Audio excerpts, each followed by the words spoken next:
Minha namorada terminou comigo no primeiro dia das nossas férias. Ela terminou comigo no portão de embarque, literalmente. Ela me olhou nos olhos e disse: "Se você não trocar de lugar com aquele cara no 12B para sentar do meu lado, acabou." Eu ri. Ela terminou. E mesmo assim, a viagem aconteceu. 7 dias presos juntos numa suíte de luxo na República Dominicana. E não, isso não é o início de uma comédia romântica. Isso foi o inferno com vista para o mar.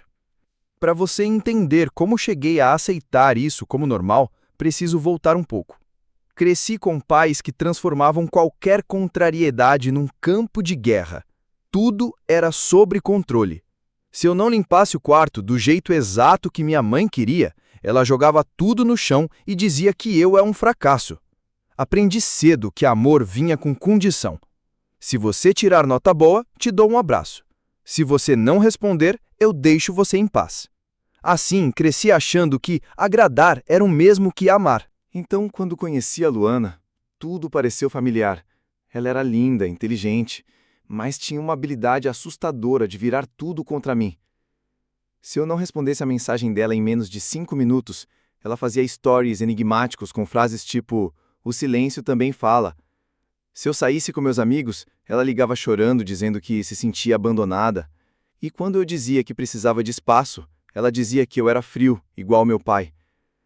Mas, por mais absurdo que pareça, tinha uma parte de mim que acreditava que, se eu me esforçasse mais, ela mudaria. Que se eu comprasse flores, se eu topasse viajar, se eu aceitasse os testes, ela finalmente me veria como o suficiente. E assim veio a viagem. Uma última tentativa de mostrar que ainda dava para salvar. Ela escolheu o resort, os voos, os passeios. Eu só paguei. E mesmo depois do término no portão de embarque, ela não quis cancelar nada. Disse que já estava pago. E eu fui, como um fantasma seguindo ordens. Chegando lá, ela fez questão de lembrar a todos que estávamos dando um tempo, mas ao mesmo tempo exigia que eu a acompanhasse em tudo. Café da manhã juntos, fotos na praia, jantares temáticos, e nas redes sociais parecia o casal perfeito. Sorrisos, filtros e legendas falsas. À noite, dormíamos em camas separadas. Ela trancava a porta e dizia que precisava de energia limpa. Eu deitava no sofá da varanda, escutando o mar e tentando lembrar quem eu era antes de tudo isso. No terceiro dia, durante um passeio de buggy, o guia perguntou há quanto tempo estávamos juntos. Eu hesitei. Ela respondeu: 5 anos, de paciência. Riu e me cutucou como se fosse brincadeira. Eu sorri de volta, mas por dentro algo começou a desmoronar. Ali, entre as dunas e o calor, eu entendi que estava me afogando num amor que só existia quando era conveniente para ela. Na última noite, ela se arrumou como nunca. Vestido vermelho, salto alto, maquiagem impecável. Disse que queria celebrar a nova fase. Achei que era nossa reconciliação, mas ao chegar no restaurante do resort, ela me deixou sozinho na mesa e foi até um homem mais velho, bem vestido, que já a esperava. Sentou-se com ele, riu alto, brindou.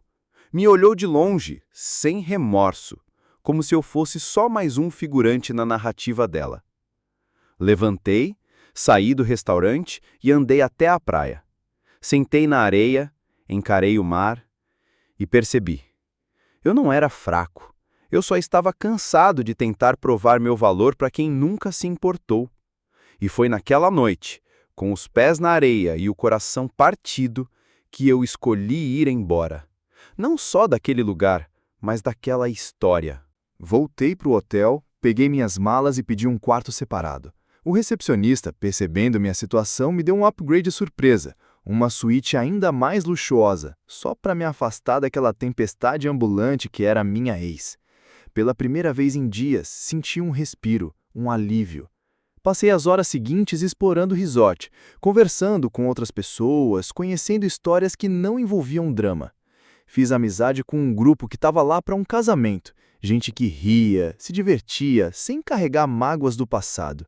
Com eles, consegui sentir uma fagulha de esperança, mas a paz era temporária. Minha ex aparecia de vez em quando, chorosa, pedindo desculpas, querendo resolver as coisas, só que ao mesmo tempo me vigiava como um detetive.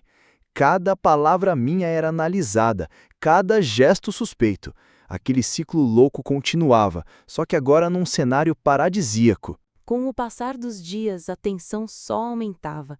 Minha ex começou a cobrar tudo no quarto antigo, comprando vinhos caros, jantares, massagens que ela nem usava. Eu fiquei preparado para uma conta astronômica, um pesadelo financeiro para completar o caos emocional. Enquanto isso, eu tentava me afastar.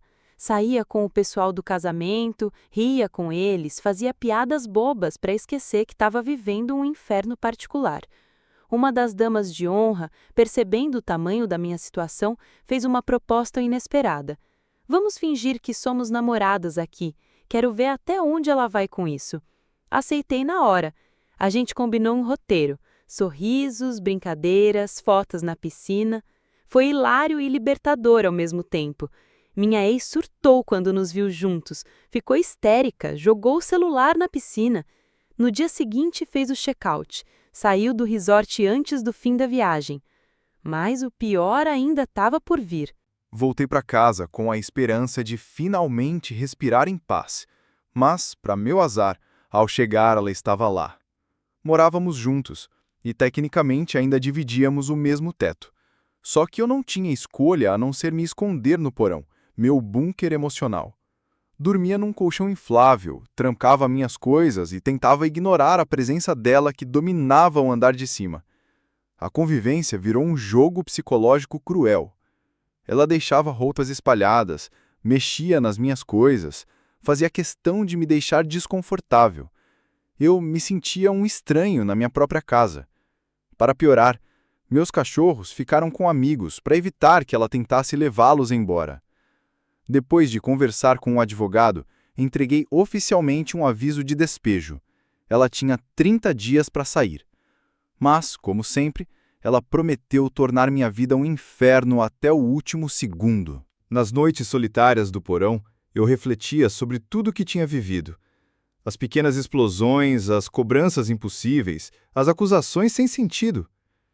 Comecei a entender que aquele relacionamento era um ciclo de abuso emocional que eu aceitava por medo de perder o que eu achava que era amor.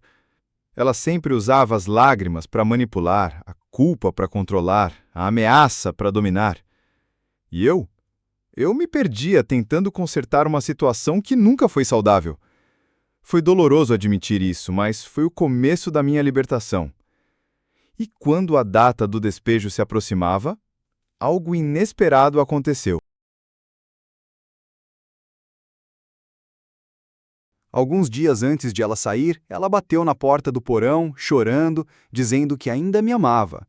Falou em mudar, em deixar o passado para trás, em tentar de novo. Por um instante meu coração hesitou. Eu quase cedi, como tantas vezes antes. Mas a experiência me ensinou a olhar além das palavras. Percebi que eram só promessas vazias, um último esforço para manter o controle. Então eu respondi com firmeza: se você quiser realmente mudar, comece longe de mim. Ela saiu como quem abandona um funeral, e foi a última vez que a vi dentro da minha casa. Com ela fora, aos poucos comecei a reconstruir minha vida. Voltei a dormir na minha cama, a cuidar dos meus cachorros, a aproveitar momentos simples que antes pareciam impossíveis. Procurei terapia para entender o que tinha passado e como evitar me perder novamente. Aprendi a identificar sinais de relacionamento tóxico, a valorizar meu próprio espaço e a estabelecer limites claros. Descobri que o amor verdadeiro não exige sacrifícios que destroem sua alma. E mais importante, percebi que a liberdade é o maior presente que alguém pode ter. Hoje, olhando para trás, vejo não só a dor, mas também a força que ganhei. Sei que as cicatrizes estarão sempre lá, mas elas não me definem. Eu sou um homem livre, de amarras, de medos, de falsas promessas. Essa é a minha história. Fim.